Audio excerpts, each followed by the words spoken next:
Alas 6:26 ang ating oras. Maayong buntag kaniyong tanan mga Bisaya, mata na mabutiha. Gising na ba kayo?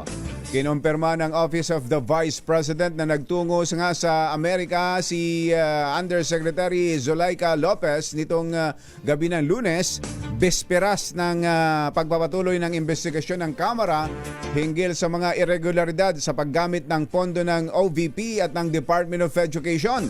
Sa inilabas na pahayag ng tanggapan ng pangalawang Pangulo, iginiit nitong personal at walang kaugnayan sa trabaho ni Lopez ang kanyang biyahe.